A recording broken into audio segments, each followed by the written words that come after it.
यदि आप कॉलेज में हैं तो internships are the best way to find out what the things works for you, what the things not works for you, the best way to experience something new. अगर आप confused हैं, सारे लोग होते हैं, ठीक है, उसमें कोई दिक्कत नहीं है। कौन सी फील्ड में जाएं, कौन सा करियर चूज करें, कौन सी इंडस्ट्री में जाएं, कौन सी कंपनी में जाएं, तो best way is find out through internships.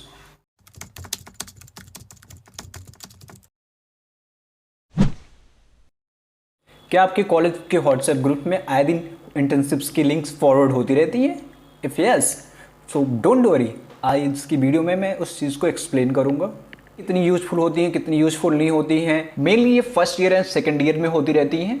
मैं उस प्लेटफॉर्म्स का नाम लेने नहीं जा रहा हूँ, बट मोस्ट ऑफ द लोगों ने उसके बारे में कहीं ना कहीं सुन रखा होगा, उन चीज़ों को देख रखा होगा। बेसिकली इस तरह के इंटर्नशिप्स प्रोग्राम में क्या होता है, you have to refer to another student to get the benefit of these internships. तो कहीं ना कहीं ये एक प्रकार से नेटवर्क मार्केटिंग टाइप का होता है, जिसमें आपको किसी दूसरे पर्सन को ये बताना होता है कि आप हमारा रेफरल कोड यूज़ करके इसमें रजिस्टर कीजिए, ठीक है। एक प्रकार से इस टाइप्स के इंटर्नशिप प्रोग्राम में ये बताया जाता है कि if you will do the same thing they will get the reward, और नेक्स्ट पर्सन को सेम थिंग करनी होती है ताकि उसे भी वो रिवॉर्ड मिल पाए। इसको बेसिकली हम समझ सकते हैं, जो नेटवर्क मार्केटिंग में कुछ पिरामिड स्कीम होती है इनकी, उसी टाइप का होता है। This is good for marketing terms but it is not useful for real experience. तो इस तरीके की चीज़ें कराई जाती हैं basically first year and second year के बच्चों से, जो कि उतनी ज़्यादा हेल्पफुल नहीं होती है।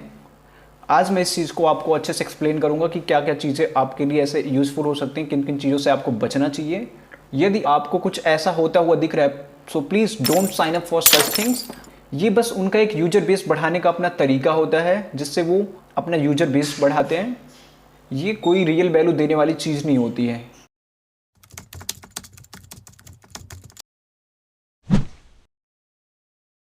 अब इंटर्नशिप्स पाना इतना आसान भी नहीं है, क्योंकि बहुत सारे इंटर्नशिप्स एडवर्टाइज नहीं होते हैं, किसी जॉब पोर्टल पर भी नहीं आते। अगर आएंगे तो प्लीज़ आप अप्लाई करिए, और ये भी जानिए कि अगर आप अप्लाई कर रहे हैं तो आप किस जैसे बहुत सारे लोग अप्लाई कर रहे हैं, ठीक है, तो वहाँ पर अप्लाई हजारों लोग कर रहे होंगे। दैट्स मीन कंपटीशन बढ़ गया। इंटर्नशिप पाने के लिए नया तरीका, नया मेथड्स कुछ अप्लाई करना पड़ेगा, ताकि हम उन हजारों की भीड़ में अपने आप को शोकेस कर पाएँ कि we are capable to work with you. इस वीडियो में मैं आपसे कुछ ऐसे तरीके बताऊंगा जिसको यूज करके मैं खुद इंटर्नशिप्स पाया हूँ। मैं उम्मीद करता हूँ कि ये चीज़ें आपके लिए भी वर्क करेंगी। First one is the cold mailing. मेरा बेस्ट वे, एक ऐसे इंसान को ईमेल करना या मैसेज करना जिसको आप जानते हैं लेकिन वो आपको नहीं जानता। लेकिन हाँ, अगर आप एक प्रोफेशनल वे तरीके से वेल रिसर्च करके पर्सनलाइज रूप से ईमेल लिखेंगे, उसका आउटकम कंप्लीटली चेंज हो जाता है। Second way, engage with founders content.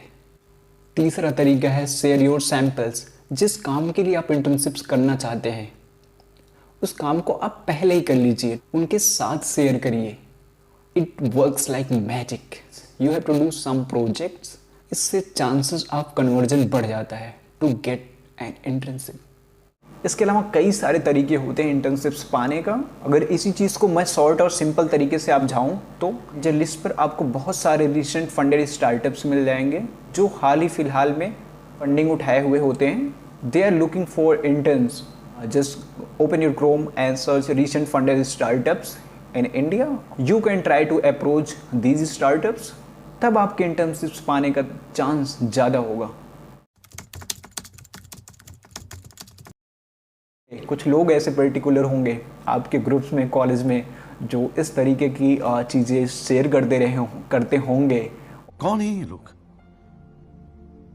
कहां से आते हैं ये? आई होप इस वीडियो से आपको बहुत कुछ सीखने को मिला होगा। If yes, please don't forget to subscribe to my channel and thanks for watching. See you again.